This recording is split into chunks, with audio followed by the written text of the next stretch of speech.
Kembali lagi bersama saya di channel Olga J. Martin, dan selamat datang kepada yang baru memasuki di channel ini.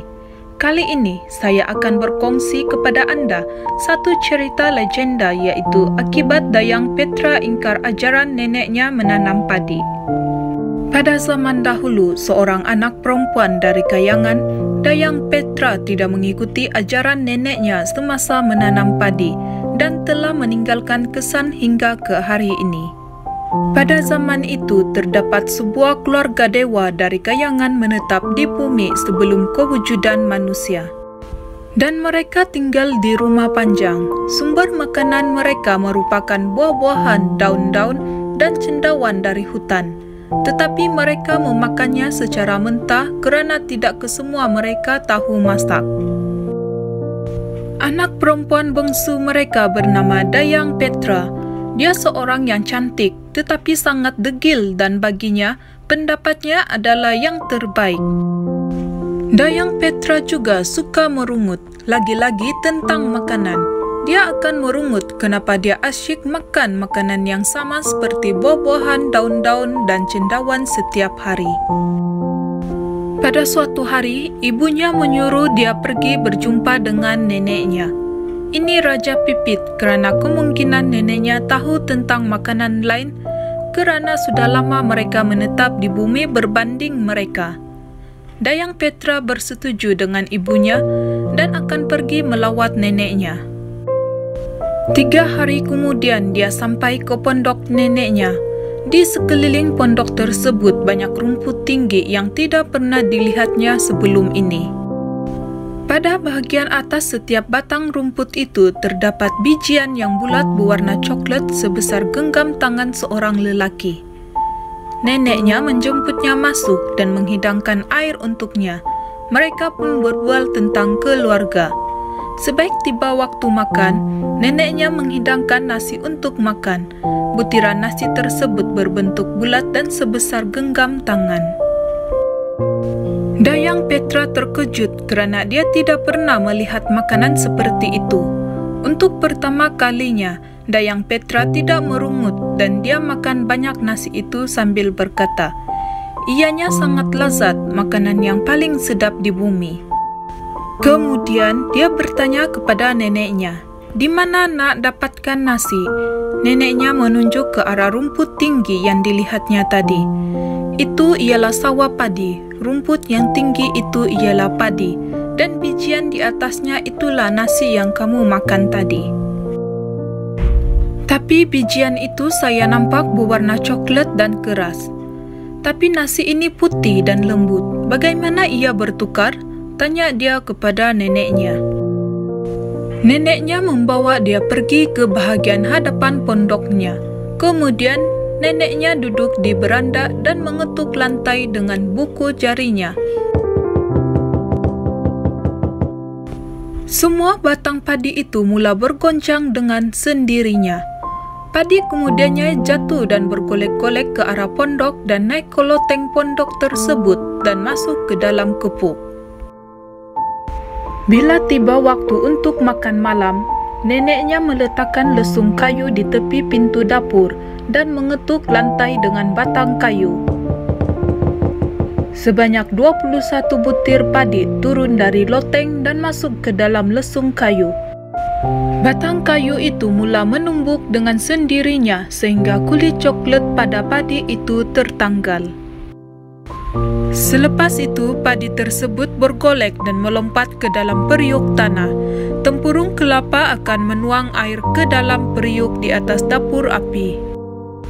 Ini Raja Pipit meletakkan beberapa batang kayu di bawah periuk itu dan memetik jarinya. Api kecil mula membakar kayu itu. Airnya mula mendidih dan bau lezat nasi yang sedang masak memenuhi ruang dapur itu. Kemudian, Dayang Petra bertanya, nenek, kenapa tak letakkan padi itu pada sekeping kayu dan bakar saja? Dan neneknya menjawab, itu bukan cara yang betul untuk memasak nasi dan kamu mesti buat seperti yang aku ajar. Dia mengangguk, tetapi dia beranggapan yang dia boleh melakukan dengan lebih baik. Pada suatu petang, Raja Pipit datang untuk menjemput ini Raja Pipit untuk hadir ke majlis perkawinan sepupunya.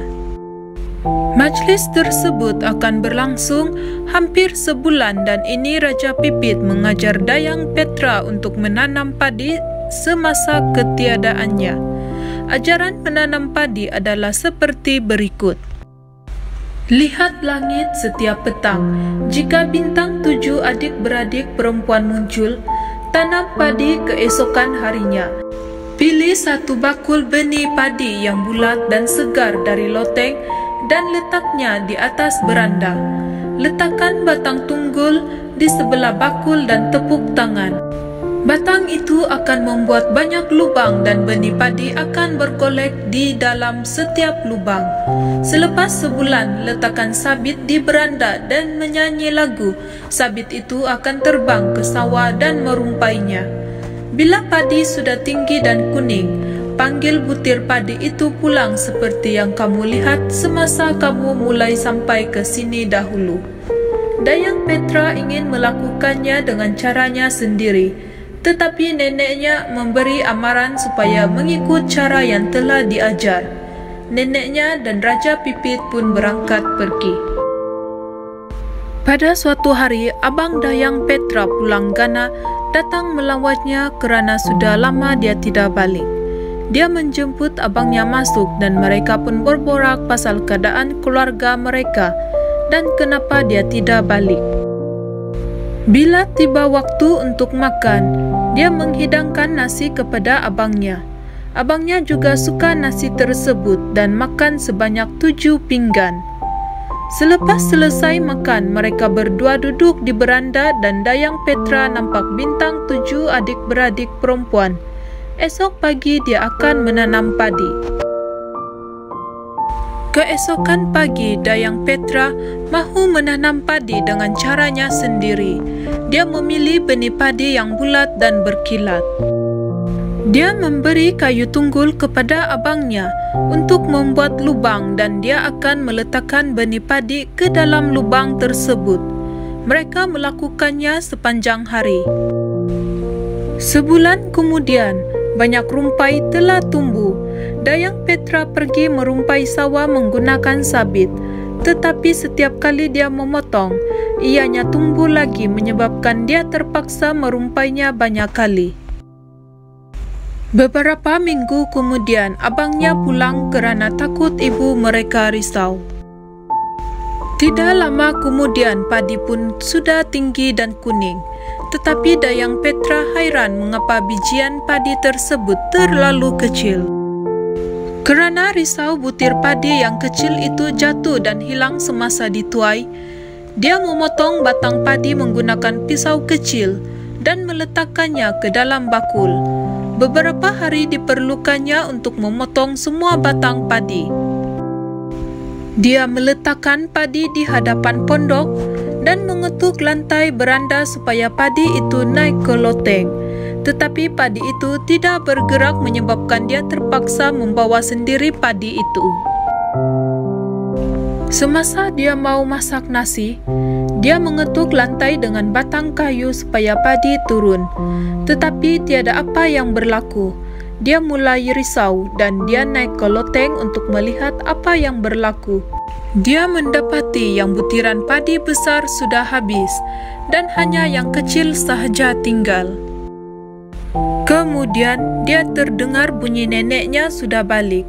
Dia pun terus pergi ke neneknya dan memberitahu yang padi berkelakuan pelik sambil menangis. Neneknya hairan dan naik ke loteng untuk memeriksa padi tersebut.